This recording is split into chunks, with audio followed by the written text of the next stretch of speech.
Everyone will have a seat. We'll call this meeting to order. I would like to invite Ian Maury to come forward and lead us in the pledge. Come forward, Ian. Yes. If we'd all stand and face the flag. Do you know the pledge? Just say I, and we'll go from there. I pledge. Stand there and say I pledge. I pledge allegiance to the flag of the United States of America and to the republic for which it stands, one nation, under God, indivisible, with liberty and justice for all. Yeah, we're going to have to check your green card. Thanks, Mayor. Yeah, my passport says it, right? I have at least two candidates here for City Council. The first announcement I'd like to make is early voting began today. So if you are a registered voter, you can go to the polls. That would be at North Fulton Annex, the North Fulton, Fulton County Annex in Sandy Springs on Roswell Road to vote. You can start voting. You could have started voting today. The election will be on November 3rd, and I encourage everyone to turn out and vote. And first, I would like to invite Kay Howell to come forward and introduce herself. Let's have a hand for Kay Howell. Good to have you, Kay. Good evening. My name is Kay Howell. I'm running for Post C3. And if you're interested in talking to me about the city, you can contact me at my website, kayforroswell.com. Thank you, Kay. Next, we have Marcelo Zapata. Marcelo, come forward. Thank you, sir. Good evening, ladies and gentlemen. My name is Marcelo Zapata. I'm running for Roswell City Council post number 1. And I thank you the opportunity to talk to you today, and I'll be happy to answer any questions outside or in my website, www.marcelozapata.info. Thank you very much. Thank you, Marcelo. Do we have any candidates I have not recognized here other than my council who need no recognition? Yes, sir. Come forward and introduce yourself. Sir. Hi, my name is Shane Gray, and I'm running for Post 3 as well, okay? And you can find out more about me on electgray.com, or I'll be here in the chambers afterwards. Love to talk to each and every one of you. Thank you very much. Thank you, Shane Gray. Appreciate y'all coming. And with that, we have a proclamation to read. Do I have my administration department here? Well, Kay's representing our administration department. And finance is here. And finance. And whereas the week of October 19th, 2015 through October 23rd, 2015 will be recognized as Administration and Finance Appreciation Week. We call them the Fund Department. Whereas the mission statement for the Administration Department is providing result-oriented communication, service, and innovation to our customers. And the Administration Department currently operates with 56 employees. And whereas the mission statement for the Finance Department is to provide premier financial stewardship by effectively managing the fiscal activities of the city and maintaining our AAA bond rating, which we appreciate. And the Finance Department currently operates with 26 employees. Now, therefore, I, Jerry Wood, Mayor of the City of Roswell, do hereby proclaim the week of October 19th, 2015 to October 23rd, 2015 as Administration and Finance Appreciation Work, and encourage that department and all of our citizens to have fun that week, which is what we do in the Admin Finance Department. Kay, anything to add to that? No, sir, I just, may I ask for administration and finance staff members who are here to stand up to be recognized? Let's have a hand for those people. Thank you.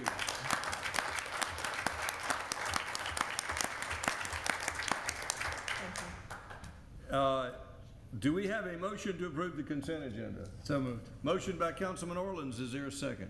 Second. Second by Councilmember Wynn. Does anyone in the audience have any questions regarding the consent agenda? All in favor of the motion, raise their hands.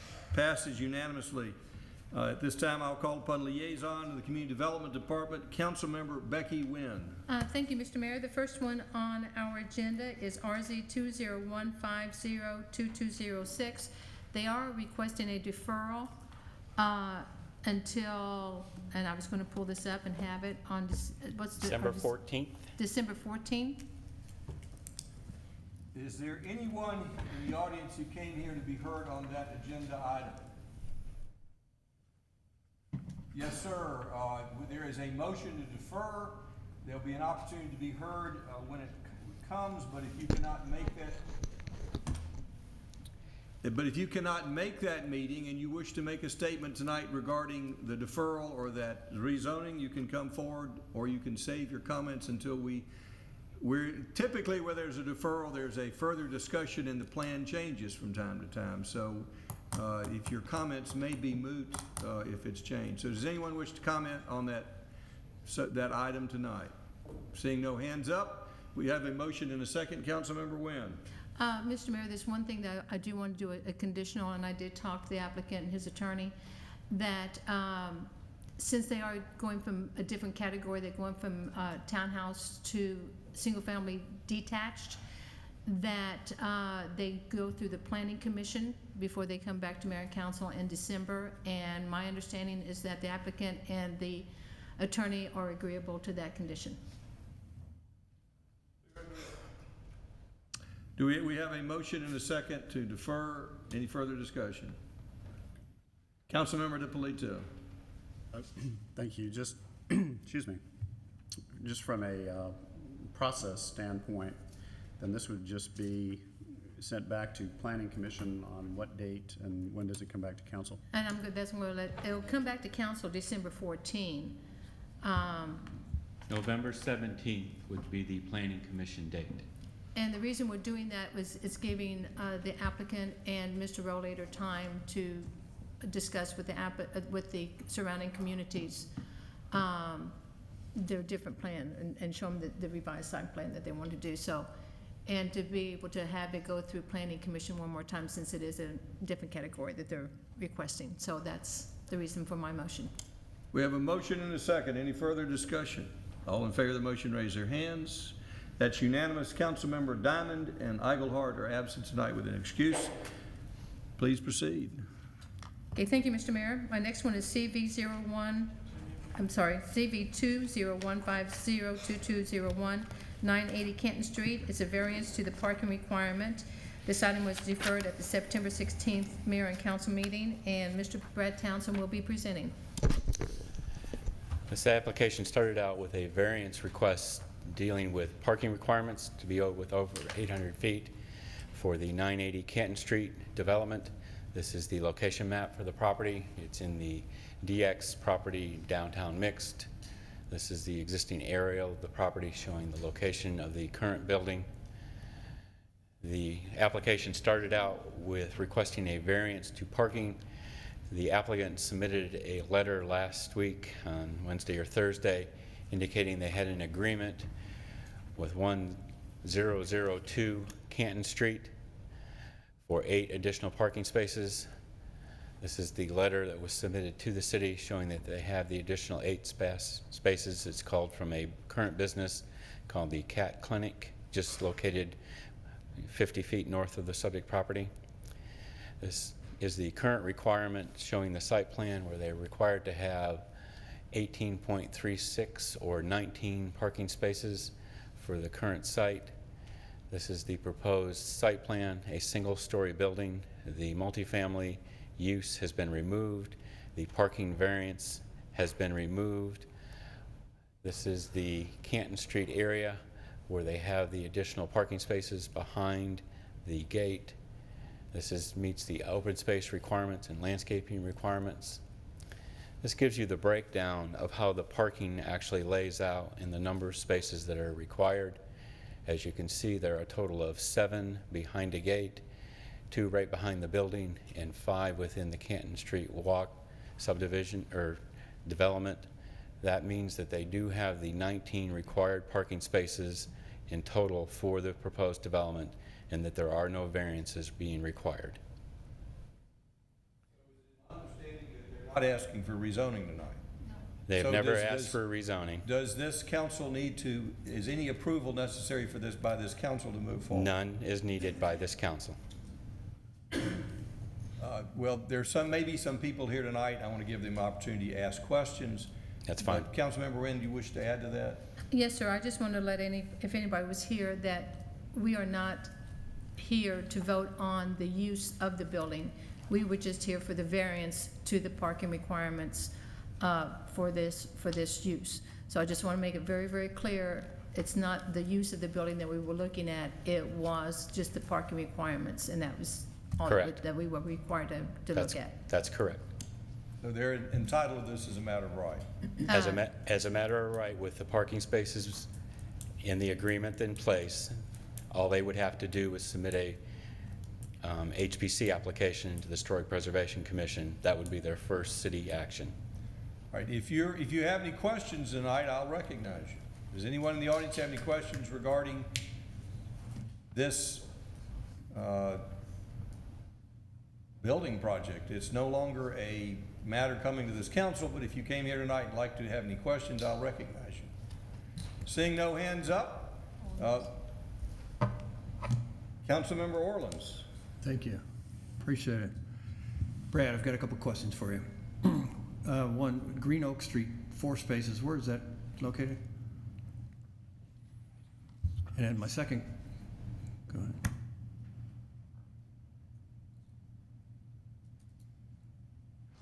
The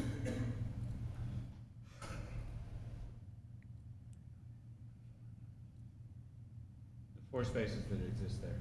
So that's behind the gate? No, those Two? are not. And how are they going to access the ones behind the gate? Is there approval to keep that gate open 24/7 or? That's between the landowner and City Walk, or Canton Walk, So Canton then- Street Walk. So if they're not asking for a variance and we're not voting on anything tonight for them, Correct. how does that work on whether they can use their business there or not going forward after they go to the HPC? The HPC will get the review of the letter that was submitted for the cat clinic spaces, as well as their site plan will show where the 7 spaces behind the gate are. And it's between the 2 property owners to deal with the logistics of the gate. And if it's approved and they go forward with building it out and the gate's not open, can you outline what the procedure would be at that point in time? The property owner would probably call code enforcement, or they would deal with it privately. And so the business would not be able to operate without those spaces. Is that a correct statement? We would probably have to control it related to the business license that's issued annually. Mr. Davidson, you have any input? If he's entitled to those spaces behind the gate, that's going to be a matter between him and the Canton Street Walk people. As far as the city goes, he will have the number of spaces required, so we wouldn't be enforcing that. That would be a civil matter between the 2 property owners. And that's what I'm trying to understand and make sure everybody understands. So if the gates are closed, there's nothing we can do regarding the business. Correct. Then how would we enforce our zoning to have the number of parking spaces? He's got the number of parking spaces. But usable number of parking spaces. But he could park his employees back there if he wanted to. I mean, that's going to be up to him. Okay. Just want to make sure we're all clear. Thank you. Further discussion before we take a vote? There is no vote to take. Move on to the next item. Thank you, Mr. Mayor. Next item is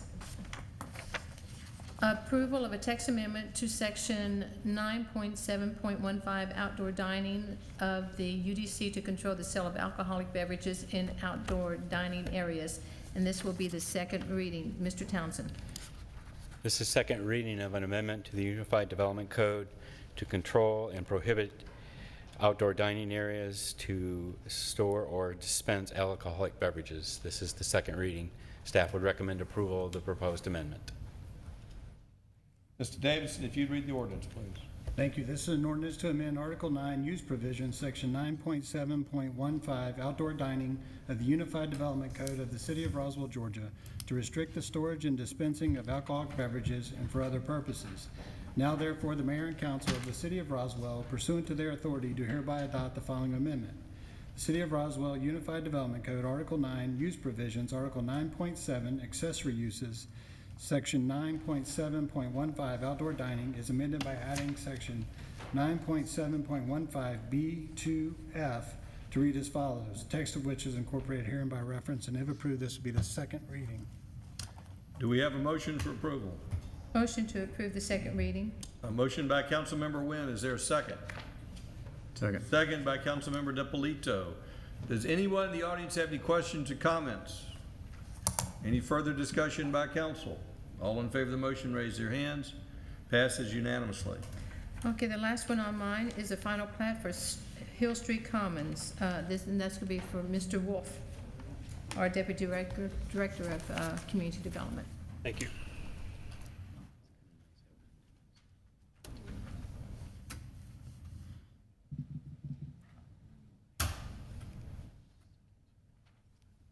This item is acceptance of a final plat for Hill Street Commons.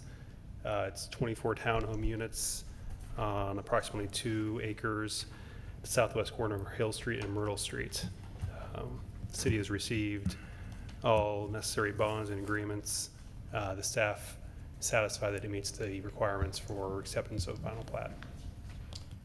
Do we have a motion to approve? Motion to approve final plat for Hill Street Commons. Motion approved by Councilmember Wynn. Is there a second? Second by Councilman Orleans. Does anyone in the audience have any questions or comments? Any further discussion by council? Councilmember DiPolito. Thank you, Mr. Mayor. Just a couple of questions about the stormwater system itself. There's underground detention and water quality in between the two sections of townhouses. Is that completely underground? Is it a grassed area on top? Or how does that function? Just, I'm more curious than anything. The stormwater system is completely underground. I believe the surface will be grassed. Okay, so that's effectively an open space area, and then all the detention occurs below Right. that. Okay. Detention and infiltration. Okay, does this project have any pervious pavers on it by any chance? It does not. Okay, so all of the paving in the private roads is asphalt? Correct. Okay. All right, thank you. Any further discussion? All in favor of the motion, raise their hands. Passes unanimously. This time we'll call upon Kate Love to read the Transportation Department agenda. Thank you, Mr. Mayor. This item is approval of a budget amendment 35042-101-10-12-2015 for additional right-of-way funding for the Howes Henry Intersection Improvement Project in the amount of $99,100. You want to give us an overview of the project and then drill down to exactly what we're doing? Yes, sir, Mayor. I'd be happy to do that. Not Good the evening. long version, the short version. The short version is we have an exciting intersection improvement at a very congested intersection at Howes and Hembry. We've done all the design. We've done tonight. This is the last piece of the puzzle before all of the right-of-way is acquired. GDOT has already sent this out to bid. GDOT has a contractor, and we're waiting on the notice to proceed to begin the construction. So this ends up being the last piece of the right-of-way puzzle. So for the big piece, how much is this costing the city of Roswell, and how much is this the state funding? Total package. The city has spent approximately $400,000 on the right-of-way and some design work. So this will bring us to 500,000. Yes, sir. All right. And that total, that constitutes less than 20% of the entire project. So we're money ahead with the way this is working in our favor. My math is terrible, so we're at about $2 million yes, for sir. the whole project. Right. So I haven't seen the final bids, 1.5 million approximately is coming from the state. Yes, sir. Just, that's the big picture. Thank you. That's the big picture. Does the council have any questions? Do we have a motion? Motion to approve. Motion to approve by Councilmember Wynn. Is there a second? Second. Second by Councilmember Orleans. Does anyone in the audience have any questions or comments? Any further discussion by council? All in favor of the motion, raise their hands. Passes unanimously. Thank you. This time, Kay Love will call the Admin Finance Department agenda. Thank you, Mr. Mayor. This item is approval of an intergovernmental agreement with Fulton County Schools to implement a school bus safety camera enforcement program. Fulton County Schools has contracted with ATS to provide violation detection technology equipment on specific buses on routes where there are high traffic or high incident. In this enforcement program, the goal is to reduce the number of vehicles who pass the flashing arm or stop arm. Georgia has a very high rate of accident and violation in this arena, and this is the school district's program they've implemented to try to improve this and reduce accidents. In addition to there being a fine for people who violate, there's also a very robust educational program. So the goal would be to begin with, perhaps people may not know about the provision of the program. Once it's in place over time, the expectation is for the violations to be reduced. Much like the red light enforcement program that the city previously had in place that is no longer in place, a police officer would review the potential violations and certify whether indeed it is a violation. ATS, the vendor that has been contracted with, would then send out all of the violation notifications. Court date would be held should the person decide to come to court, municipal court, or pay the fine.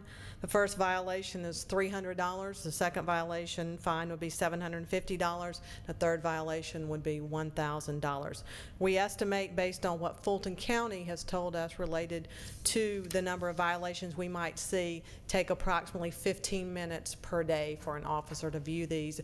The police chief has looked at this and is in concurrence that this can be done with current staffing without any issues. Do we believe this will have any significant impact on our budget, either from the revenue or the expense side? No, sir, we don't. We would split the net revenue after all expenses 50-50 with the school district, but we do not believe that will be substantial, but we don't know. Does the council have any other questions? Councilmember DiPolito. Thank you. In our committee, we had talked about other cities participating. Are any of the other North Fulton cities on board with this program?